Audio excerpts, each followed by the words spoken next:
आज की वीडियो में हम डिस्कस करने वाले हैं Exicom tele system. So before starting the video let's be very clear, I am not a financial advisor और वीडियो देखने के बाद अपना डिसीजन आप खुद लो। So before getting into the stock let's check the nifty levels. At the nifty levels is currently trading at 23,000 rupees. जो market जो है अराउंड 23,000 सपोर्ट ले रहा है and for the last 1 week जो उसका परफॉर्मेंस रहा है इट इज अराउंड -0.8%। तो अभी बात करते हैं हम एक्सिकॉम टेली सिस्टम्स की। It is a small cap company and before getting into the fundamental analysis हम इसका जो लेटेस्ट अपडेट आया है अभी रिसेंटली उसकी हम बात कर लेते हैं। So this is the order which it has recently acquired. तो जो एक्सिकॉम टेली सिस्टम्स है उसको 1400 करोड़ का ऑर्डर मिला है from RVNL in the prestigious Bharat net project. और ये जो ऑर्डर है वो है supply and maintenance of the telecom equipments. So for 3 years of supply and 10 years of maintenance, and the size of this order is around 1412 crores. जो market cap है इस company की it is around 3000 crores. So to bag a order worth 1400 crores is a huge thing for a company like this. तो अब इसका हम एक बार business समझ लेते हैं। जो एक्सिकॉम टेली सिस्टम्स है उसका उसके बेसिकली दो बिजनेस आर्म्स है। The one is EV charger and the second is critical power. EV charger में ये ईवी चार्जर्स बनाती है एसी एंड डीसी चार्जर्स और इट और सारे पावर आउटपुट्स भी बनाती है ranging from 3.3 kilowatt till 480 to 600 kilowatt.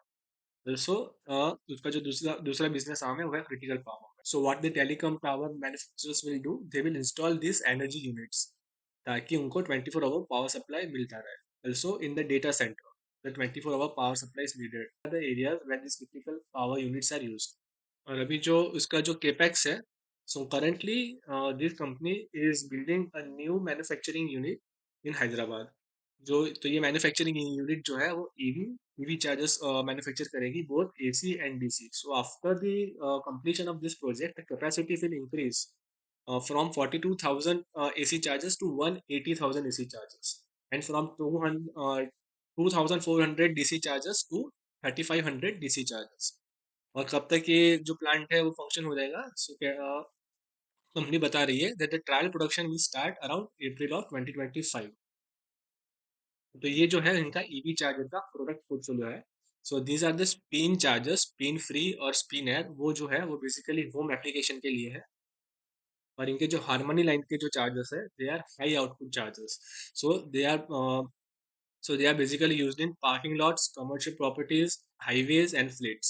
So now talking about the EV market update. So as we all know that electrification has to happen. जो cars है, buses है, and the two wheelers, all of these will eventually become electric. तो जो government है वो इस sector को काफी सपोर्ट कर रही है। तो अभी जो ईवी चार्जिंग इंफ्रास्ट्रक्चर का जो गाइडलाइन है गवर्नमेंट का वो है कि by the end of 2030 there should be EV charging station in the urban area in every 1 kilometer to 1 kilometer grid, and a EV charging station every 20 kilometers on highway. तो हबजेक्ट के साथ company ने partnership करी है to increase their EV outreach, और company ने अपना global reach बढ़ाने के लिए ये एक्विजिशन भी किया है। So under the critical power section it has two main project. तो जो अभी का सबसे बड़ा प्रोजेक्ट है वो है Bharat net 3 connectivity which is around 2000 crore and it will be executed between FY 2025 to FY 2024। तो ये जो है इनके क्रिटिकल पावर के प्रोडक्ट्स हैं और ये कहाँ यूज होता है, वो डेटा सेंटर्स में यूज होता है। So these products are used in data centers and in the telecom towers. तो ये इनका क्रिटिकल पावर प्रोडक्ट पोर्टफोलियो है। कंपनी जो है डिफरेंट इवेंट्स में जाके अपना प्रोडक्ट पोर्टफोलियो जो है शोकेस कर रही है ताकि जो उनका मार्केटिंग आउटरीच है वो बढ़ पाए। So these are some photographs from it. और अभी जो भारत मोबिलिटी 2025 का एक्सपो हुआ था उसमें भी एक्सिकॉम ने अपना स्टेशन सेटअप करके अपने सारे प्रोडक्ट्स को डिस्प्ले किया था। So these are some photographs and news from the current Bharat Expo 2025.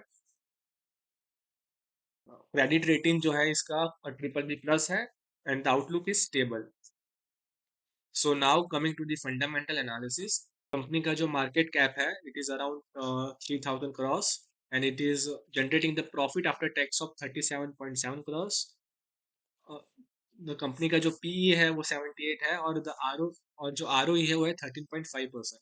company is generating the operating profit margin of 8.35%, which is fairly good for the manufacturing company. So इसका जो PE currently है it is around 17.8 और इसका median P जो है 46.7। जो last few quarter से इसका जो ईपीएस है वो थोड़ा कम हुआ है, उसकी वजह से जो पी है वो स्पाइक किया है। और अगर प्राइस की बात कर ले तो company is currently trading at 240 rupees and it has come down from the tops of 520 rupees. तो कंपनी ऑलमोस्ट 50% करेक्टेड प्राइस पर भी ट्रेड कर रही है and it is trading below the 50-day moving average and 200-day moving average. So now looking at the sales, तो जो company का जो सेल है वो लास्ट क्वार्टर में जो है वो थोड़ा डिक्रीज हुआ है। Also the operating profit margin has shrink और उसकी वजह से जो नेट प्रॉफिट है वो है -17 CR for the last quarter. इसका जो नेट प्रॉफिट है वो पिछले 3 क्वार्टर से कम हो रहा है and this is the main reason why company is available 50% down from the top. Compounded sales growth है वो है 26% for the last 3 years। Compounded profit growth is around 163% for the last 3 years and the ROE is around 8% for the last 3 years।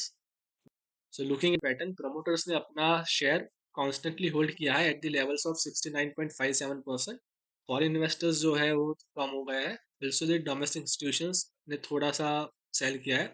The public holding is increase from 22.9% to 24.04%। So guys ये था एग्रीकॉम tele systems. अभी हम next video में आएंगे एक नए stock के साथ।